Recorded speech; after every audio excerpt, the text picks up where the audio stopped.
And I think we're live. Almost. Almost. There's a blue button over on the LinkedIn side that once I click that, we are live. I think temporarily we'll just dive right in and whatever happens, happens. Good morning, good afternoon to those on Willem's side of the ocean. Welcome to another episode of Let's Build. We are talking about HubSpot onboarding on Thursdays with Willem. How you doing, man? I am very well. And yourself? I am doing fantastic. Onboarding, we got Is into a always a little fun bit. topic, right? Yeah, and we had some fun with it last week. Um, and got into a little bit of the theory crafting and, a little bit of the what, but more of the why and different approaches. So Willem had the great idea this week of let's just define it, first the best we can as HubSpot likes to define it. Um, and then that'll set a good foundation, hopefully help people understand what's involved, what are the options, and how to create a good plan for yourself. Because at the end of the day, if you don't have a good onboarding plan, that's usually where the problems start. Thanks for that, Willem, and I think we can dive right in. Perfect. So, what I'm really thinking about is what exactly is onboarding? And to answer that question, I want us to start with the possible options for onboarding. And with that, I circle a little bit around the question instead of trying to answer it. But it will also start to paint a picture about why the onboarding is so important and why that is your key to setting you up for success. So last week, you also shared the screen about the getting started page. And that for me is a very good example of what I'm going to refer to as self-onboarding, where the customer completely onboards themselves without the help of HubSpot or a partner. And that particularly is the case for the free portals and the starter portals, because the pro portals, except of course for HubSpot Pro, need to have some form of onboarding included. And that is not to try to drive up the cost, but to try to drive up the return of investment and to try to make sure that you get the most out of it. What we shared last week was mainly a page with knowledge base articles on how to do certain things. And if we would take that one step further, then we go to the official HubSpot onboarding, and maybe you can share your screen or I can share the screen where it actually yeah, there we Yeah, go. Or because there's a couple sides here, right? And yeah, I do want to define a little bit like what we mean, by the self starting.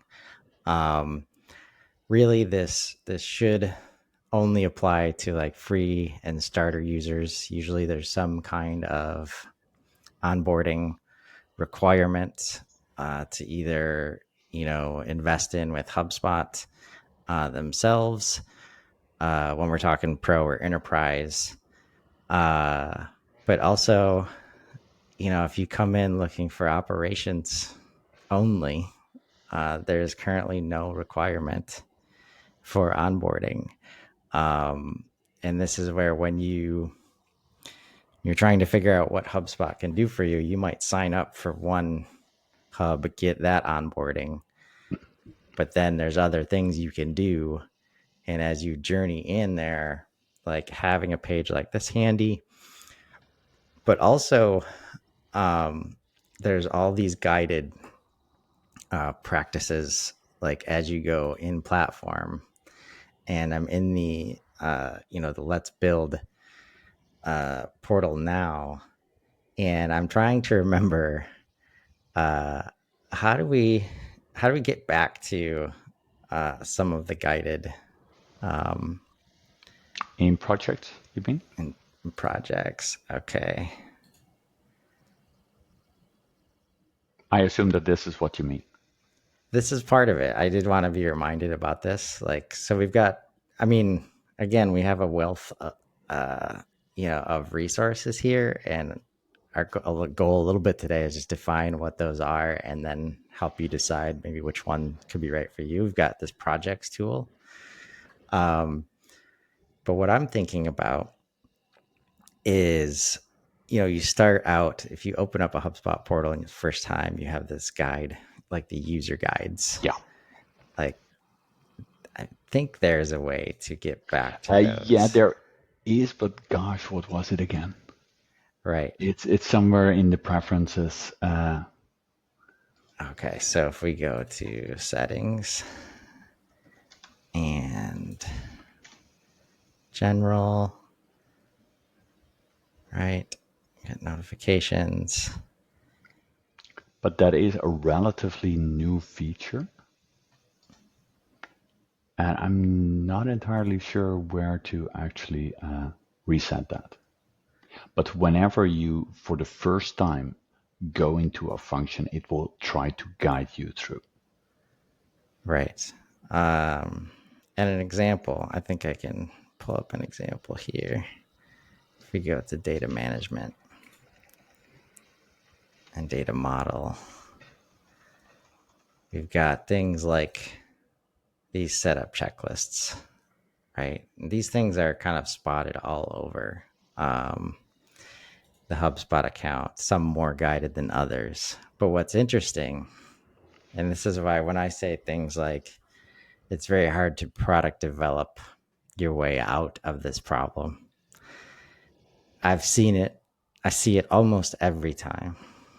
Even though I make the suggestion when we're live on a call, somebody new, I say it is definitely in your best interest to go through these steps that HubSpot Absolutely. is providing for you. And it's like they will agree, they're committed.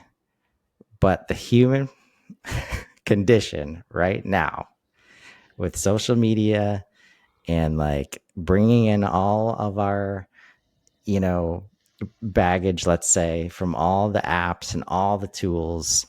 And it's like, clearly there's like some best practice academy that everybody went to say, as somebody opens up the app, you need guided onboarding.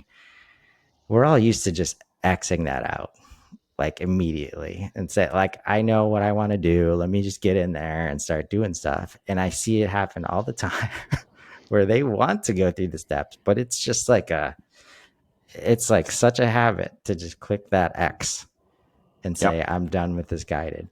Right. Long So live the pop-ups, basically. right. So if you like the best chance, like if you're definitely if you're for your starter or if you want to do self discovery, these guided, they have done a great job with a lot of these guided tools. Um, that like when you combine some of these knowledge based articles, like because you cannot overestimate the importance of the order that you do things in HubSpot, right? And this is like creating a contact first and then creating a deal. And when you do it that way and you do it from a contact record, now the contact is already associated to the deal. As an example, right? When you create the deal first, now it's not automatic and it's a different process. And these guides, these user guides, these self-paced walkthroughs help you understand that at the very least, right?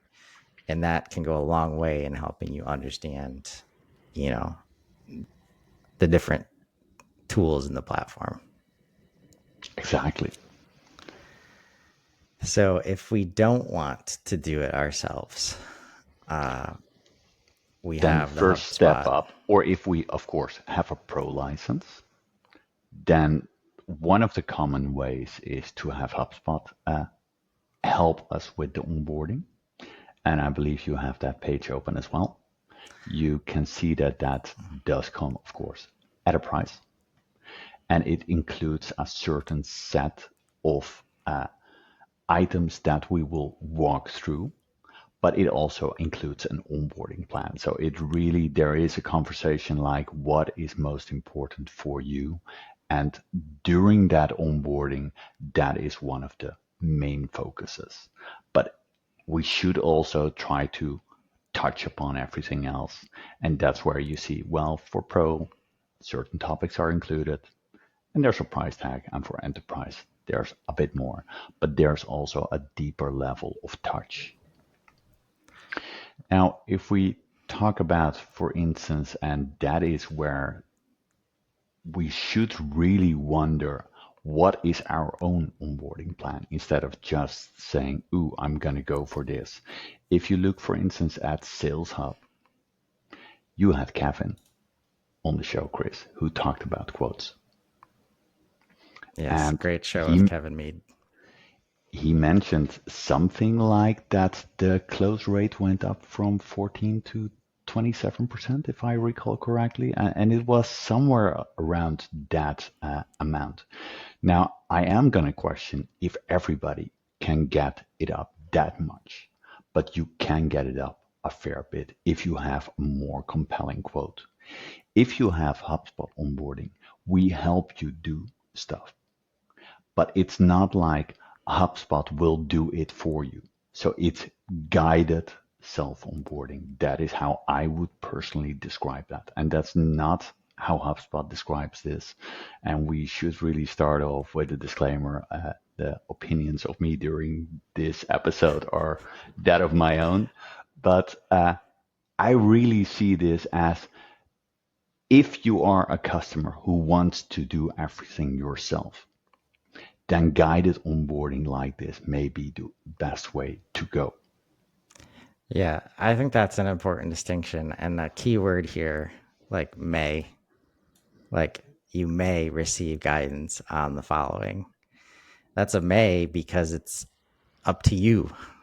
Like the person that's bringing in HubSpot into their business, it's you have to guide what you want so that you can get help from people to get you there. Like, help me help you, right? And just some interesting things to note uh, as as we try our damnedest to help everybody understand the difference between customer platform and point solutions. Just to notice the differences here. Uh, for professional sales and enterprise, we have $1,500 and $3,500. Going back to Marketing Hub, we have 3,000 and 7,000. And those numbers, whether it's HubSpot or it's a partner or whoever you're getting help with, are largely based on the expected number of hours, spent to help you with this activity. So right here, there is more emphasis. You could surmise that there is more emphasis and time spent, used to being spent on this hub versus the other hub. If we look at service, right, we have the same rate as sales. But notice then we get to website, right? Which one is that? That's not even a hub. And, we got 2,000 here. And this is basically like I've used it before, used it in the past, and it's nice when you have some other site on WordPress and you decide to move your website to HubSpot. The team does the job of moving a lot of the pages as is over, And right? creating a template. Yeah. But then we move so we don't have Commerce Hub, we don't have Operations Hub, we don't have the rest of Content Hub outside of the website. We jump to Customer Platform, and Premier Tier, I guess that's a new one.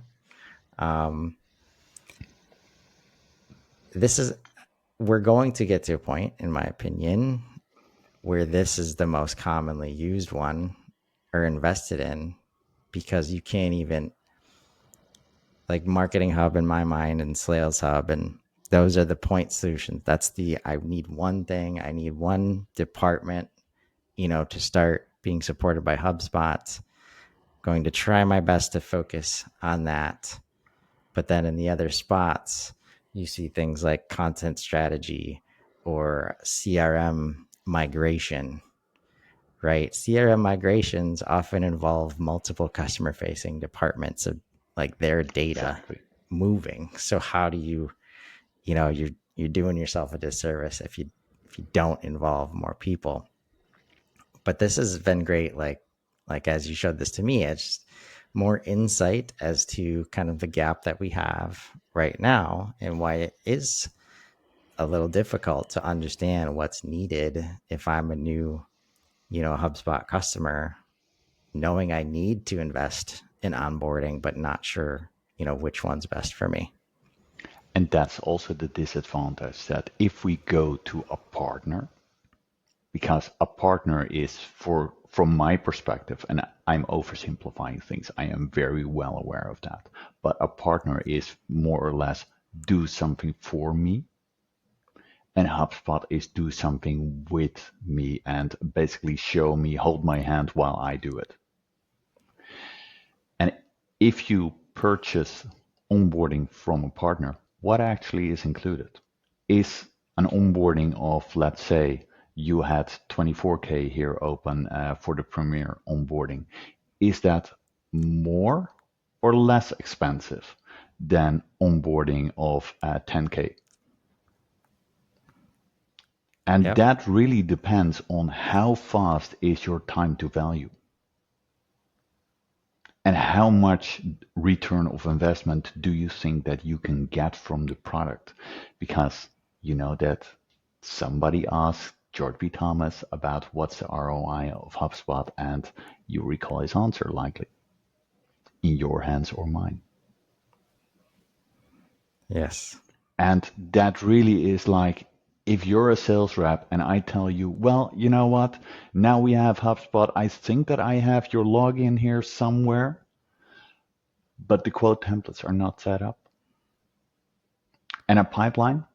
Nope, we didn't think about that yet. Now go and hammer the phones and try to close deals. You will not do the best of jobs. While if the whole system is set up and you have a partner that, let's for now, sets that up in two blinks of an eye, or if you try to build yourself in 8 months' time and you pay the subscription for 8 months, what's the investment in that? Wasn't the 24K more? Doesn't that provide you more ROI? Because keep in mind, you're not talking about 24K in price difference. You're talking about the difference in the amount of revenue that you could have generated. So that may be 100K. It's not the 24K. Yes. How much more money do you think that you can try to bring in if your processes are more efficient? Yes. The opportunity cost, something Yeah. that is never, oh man, it's like Yeah. everybody wants to talk about it like as if it's a thing, but I've never seen any business leader make a decision based on it. Like I haven't. Um, and I get it. Like it's the opposite of I have all these fires happening every day that I need to put out. Like the risk management piece, like all those pieces are really, they're in front of me. They're on my desk right now. I need to deal with them. I'm going to focus on dealing with them. Meanwhile, this opportunity is sitting over here. Like the whole purpose of investing in a tool like HubSpot is to bring that opportunity like right to the forefront, right next to the fires, and say, hey, how are we dealing with this? What do we need to do? Like when we talk about data driven decision making or data supported decision making, this is what we're talking about. Like you should have a clear picture. You usually do, especially leaders. in their minds, it is clear to them. And it's just so hard to bring it into the rest of the organization to say, hey, this is a fire. We got to find a way to stop having this fire every day because it is preventing us from 10K, 20K, 100K, however much other opportunity that we're not spending time on because we're putting these fires out, right? And when Willem says time to value, that's exactly what we're talking about. There is a whole partner ecosystem that has this stuff ready to go, not from just an out of the box, we know exactly what you need perspective. For HubSpot, the tool, it's all the qualification and questioning and strategy conversations before that. That's what you're paying for because like the time it takes to build this stuff, so many people have built stuff already. Like there's an amazing amount of copy and paste ability when it comes to HubSpot setups, whether you're using Yeah. a tool like Supered or just the right partner that's done this 1,000 times.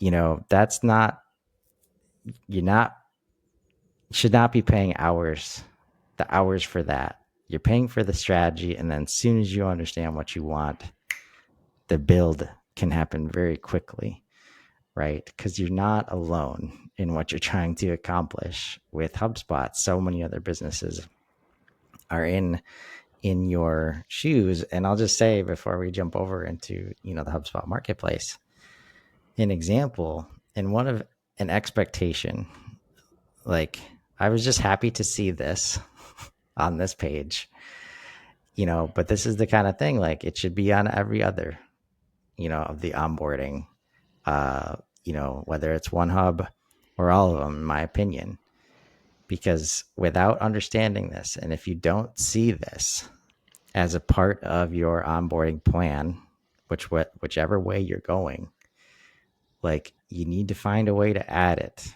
because without this, like you usually don't know where you're starting from.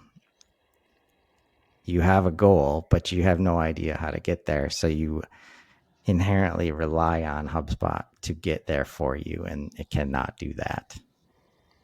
But there's also the question, if I have a certain business process right now, and that is limited by the technology that I use, and I'm gonna go and use a customer platform. I'm gonna switch over to HubSpot, and I no longer have the limitations that I used to have. Are you sure, Chris, that I can change my mindset and change my processes to go beyond those limitations?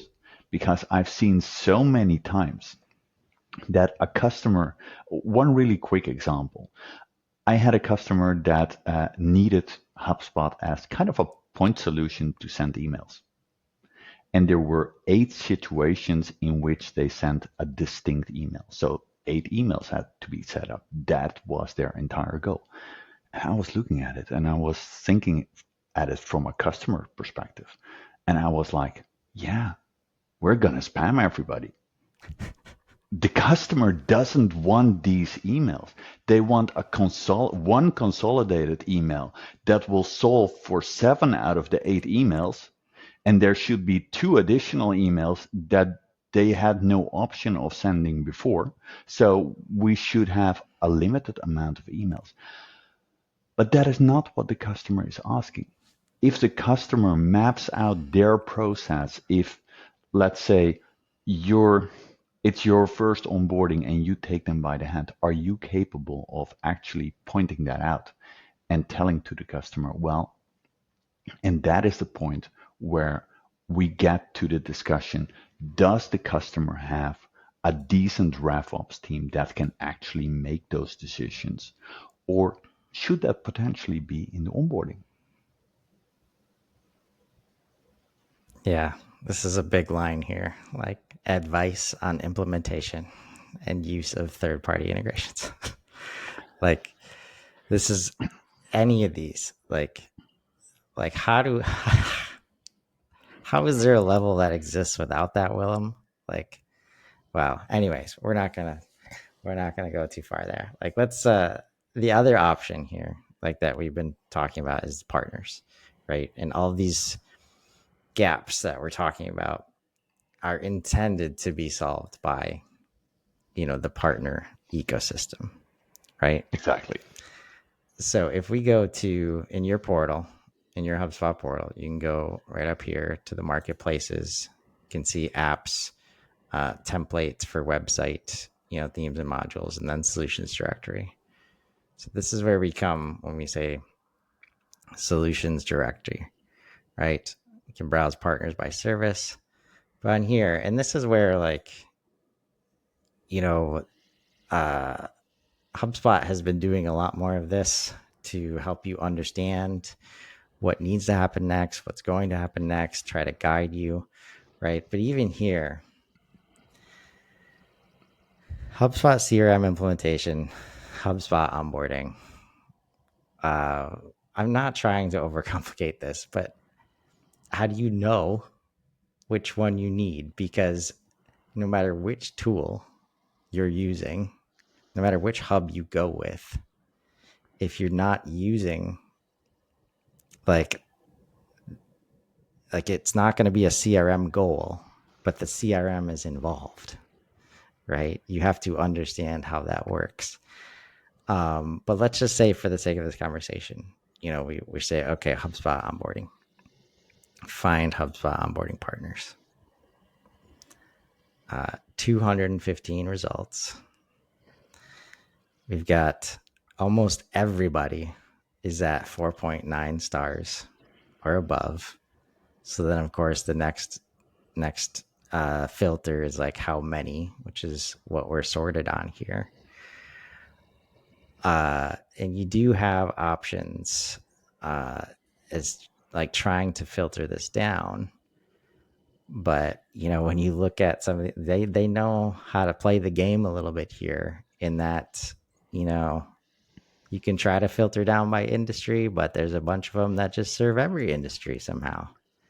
They can help everybody out, right? They've got all the accreditations, they've got all of the certifications.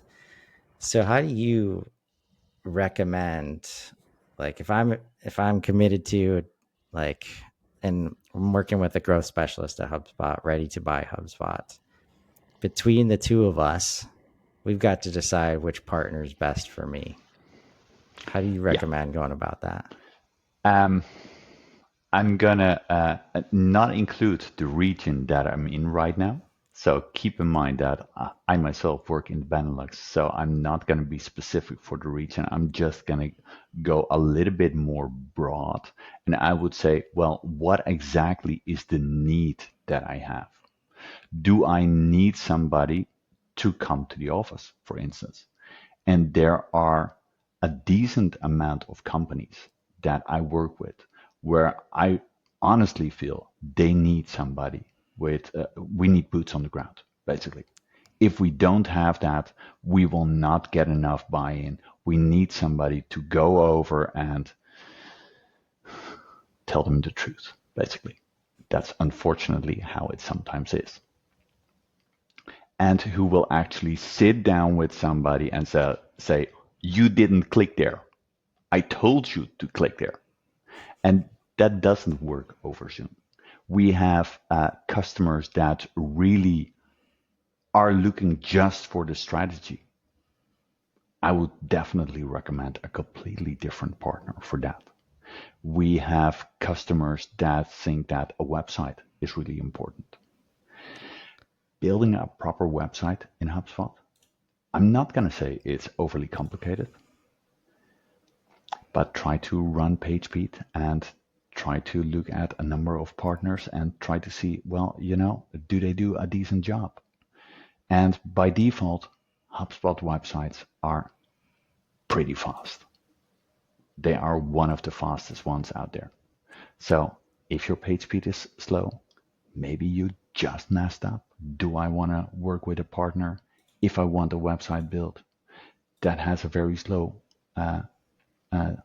website? For me, the answer would be no. But your mileage may vary. Keep that in mind. I guess if we're in oil and gas, we just don't get to work with an elite partner.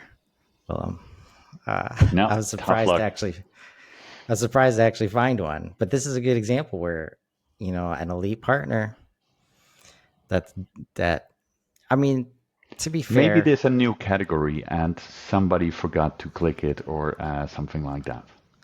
well, but there is like, we would love for partners to make it very clear the niches that they serve. Like, because this is what makes it easy for internal, stakeholders like yourself and the growth specialist team. Like, if I say I'm a partner, I'm in oil and gas, now the growth specialist can maybe start here instead of with, the elite agencies. And then as you work with partners like this who have been bold enough, shall I say, to really niche down, because it does take some guts to kind of say, nope, we're not going to work with everybody who comes in the door. We're good at this thing. We want to help people with this thing. And there are a number of spots like that, where some partners have done a great job of niching down, like construction. Um, but understand that the value is what we talk about, like the copy and I don't want to say it copy and paste. Like, I like to say that because that's literally, once we get the strategy piece figured out, that's how fast Yeah, some of these build outs are happening. And if this team at Vested Marketing, let's say, they have done it with 10 other oil and gas companies just like you, they've got the property set ready to go. They've got the object set. The data model is done, right? Now your time to value with them is much it's likely faster exactly. than everybody else for the same price or even less, right? And that's where it's these, to the credit of the bigger agencies like the elites, they have everything listed on here because they can. Like, they can literally do it all. And they might have divisions, for each different vertical. They might have specialties. And once you have the conversation with them, you might find that there is a way that they create the fit that you need, right? But this is where it becomes challenging to know exactly what to click on, exactly who to talk to first. And, you know, the growth specialist team is trying their best to, like, grow their knowledge base, but it's really a team effort. And our goal today was just to make it clear, like, which options you do have, and to hopefully shed some light when you do start talking to any of these agencies. One of the easiest ways to vet kind of what they're doing for you or understand which questions to be asking is to come over and look at some of these, let's say, quote unquote, out of the box practices recommended by HubSpot, at the hub level or at the customer platform level. This getting started page. Like, if you just give this a once over for 10 minutes and understand all the things that are on this page, and then you see a couple of glaring omissions when you're talking to somebody about what they're going to help you with, at least should be complete. It's completely within your rights, and I'd say your responsibility, to ask the question, why don't I see this? Is this not important? Exactly. Right? Or are we doing this anyways and it's less of my involvement? Like, just help me understand, because at the end of the day, it is your responsibility to have the onboarding plan for your business, and your teams. Your teams will appreciate that. And it creates a way better relationship with the partner, that you're working with too. And faster return of investment. Yes. And we should all love that. So that's the foundation, I think. Any parting thoughts? What's the main takeaway for today, Willem? For me, the main takeaway is that you should, as a customer, have a plan, and the plan belongs with you, and you should try to find whoever you can to match that as your onboarding plan. That can be your internal team. That's perfectly fine. But that means that you create your plan. You have the quotes in there, you have the email templates in there, you have everything that you need in there. Try to build the plan, allocate the resources. Resources can be your time, it can be money. Try to match that either to a partner, internally, try to build a timeline. And with that, you will set yourself up for rapid success. And you will make sure that you will get where you need to go in the timeline that you set up for that. Yes. And to double click on the internal versus external, if you have somebody internally focused on this activity, no matter how much external support you're getting, it goes better 100% of the time. An easy example is when I get to work with a leader of RevOps versus a marketing coordinator or even a CEO who knows he needs it, but there's no way they can make time for it on their schedule. And they try to delegate it completely external. It just does not go the way you want it. So understand what your goals are. Create some of the focus internally to get this done, with an external partner, with HubSpot, or maybe that person, you just brought them in to lead RevOps and they're going to go through the self-guided process because you got HubSpot 6 months ago. It's not going well. And all these required costs have already passed and we still aren't working with HubSpot well. And we've got to actually do the onboarding for real this time. A lot of people are doing that. And that's a great, it's a great idea and the right path to actually bring in somebody to match the investment that you're making in this tool so that you can get the ROI, right? But they're going to have to start somewhere. And there's lots of tools for them to be able to do that successfully. So hopefully this was, helpful today as we ran through these options. What do you think, Willem? I think that that's a wrap. Awesome. Well, until next Thursday, we talk about more onboarding topics with Willem Roos. Find the opportunity here and let's grow. Have a great day, everybody. See you next week.